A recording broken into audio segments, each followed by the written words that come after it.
Running a big sale? New product being released? Need a place for your editors to create, store, and swap global banners on your site? We can do that. Let's create some schemas.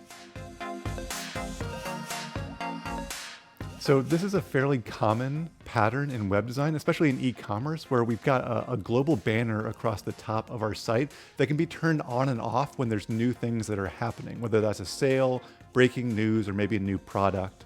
And we want to make sure that our editors can go in, put it up, take it down, change the content, remix it however they need to without involving developers. So this tutorial is going to walk us through setting up the schema that we need to have to make this possible. We're going to start with our Next.js e-commerce starter pack. So if you head on over to sanity.io/create and choose the Next.js e-commerce starter, you'll be able to follow along with this tutorial. Let's go ahead and dive into the code. So once we have this installed, you'll see that there's more to it than just a studio. We're not going to need any of the front end, but it's definitely handy when you want to play with this in the code later on. So you can see we have a full Next.js project, and inside of it we have our studio folder, which has everything that we need to make a big e-commerce store possible.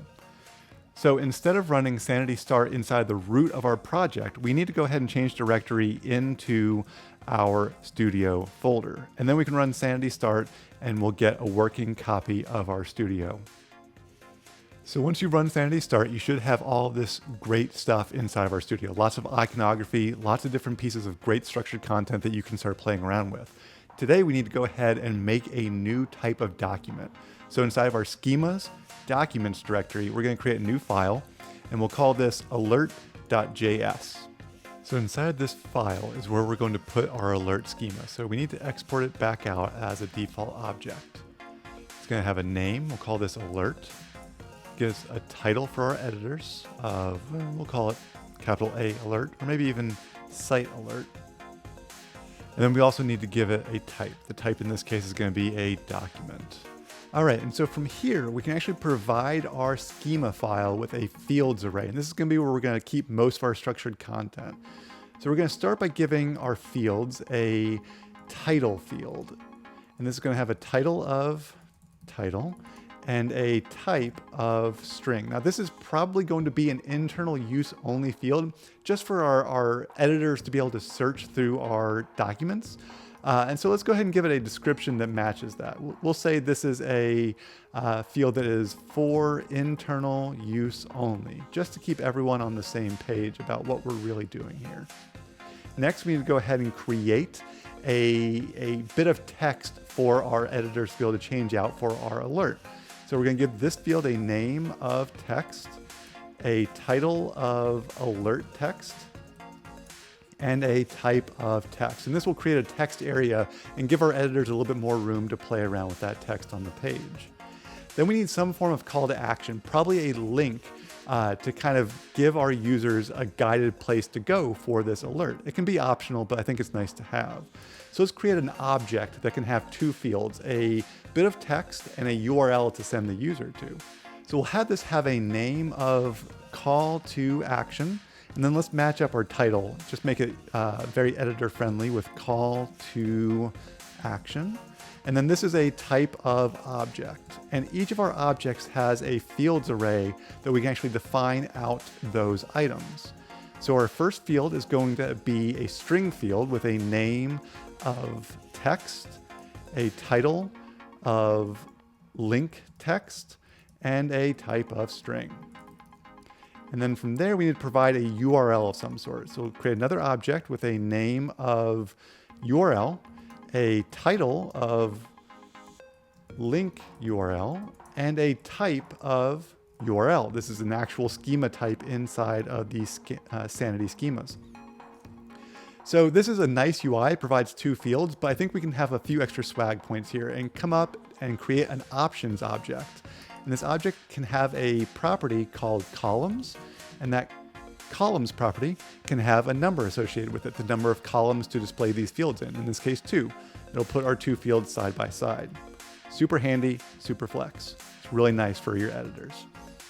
And then finally, we want our various alerts to be of different types. And so in this case, we're going to create one more string field. We're going to have a name of style, a title of banner style, and a type of string. Now we don't want just any string to happen in here. We want to provide a pre-populated set of values, and we can do that with the options object. In this case, we're going to create a list property that's going to handle an array of values. In this case, we'll have a sales string, we'll have a promo string, and maybe if there's like breaking news on the site, we could have a breaking string. And that's going to provide a drop-down list for our editors to choose from. So now that we have this schema and we save it in, let's head over to our schema.js file, and we need to actually add it in here as one of our document types. So we'll import this with all the other schema types that we have, and this is going to be our alert schema from the documents folder @/alert. And then from there, we can provide that in our schema types array in the concat area here. I like to keep things together by adding it here with the other documents. So we'll go ahead and add alert here. And then once our studio recompiles, we can see here that we have a site alert document type. Let's go ahead and create our first alert banner. So titles for internal use only. So this will be evergreen, awesome coupon code. It's never going to be on the front end. It can be named whatever we want. And then our alert text will be, use the following coupon code for an amazing deal on this site. Coupon code. And then our link text down here, you can see these are side by side for our flex and our swag points. Our link text will be use the coupon. And the URL can be whatever URL makes sense for our site as it stands right now. So ecommerce site.com/awesome/coupon. And then our banner style, you can see, has those 3 items that we selected in our list option. We'll have this be a sale since it mentions that coupon code. We'll publish this, but there's no way to attach this to the site yet. We need to go in, and in our website documents, we need to actually choose that in our site configuration. As you can see here, there's no place to do it, but there's a lot of cool stuff happening. There's a URL for the site, what front page to use, the language the site's in. Let's go ahead and add a reference field onto our site config schema that is controlling this document. So you can see here's our title, here's our URL, here's the front page. Let's go ahead and add it maybe right above the front page, since technically this is going to appear at the top of every page. So to do this, we're going to create a new field. Don't forget to have your comma. We'll give it a name of, let's call it alert, just to keep things consistent. A title of global alert for site. And then it's going to be of a type of reference.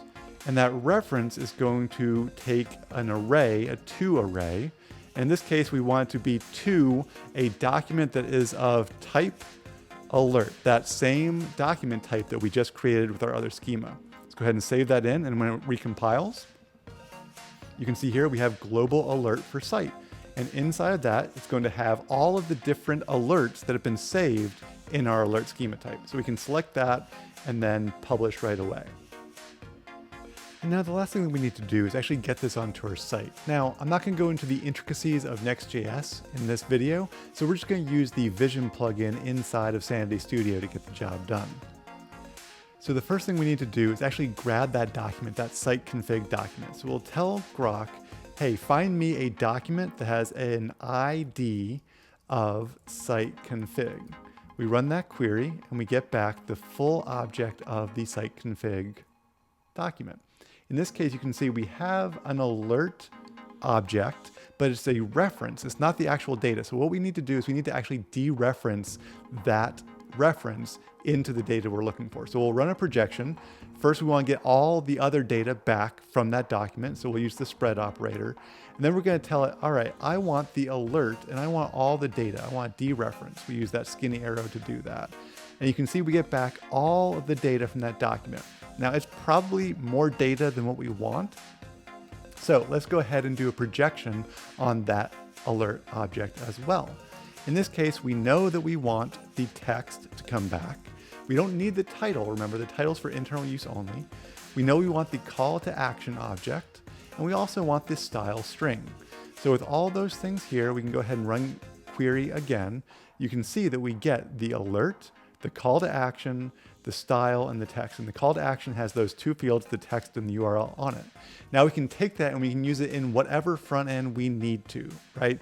We could use it on a Next.js front end. If you had a legacy WordPress site that was still running some of your front end code, you could even use JavaScript to run this query and get this data back into your front end. It's all up to you when you structure your content like data. So play around with this, find some new and interesting use cases, and be sure to share it over in our community at sanity.io/community. Till next time, keep doing amazing things with the Sanity platform.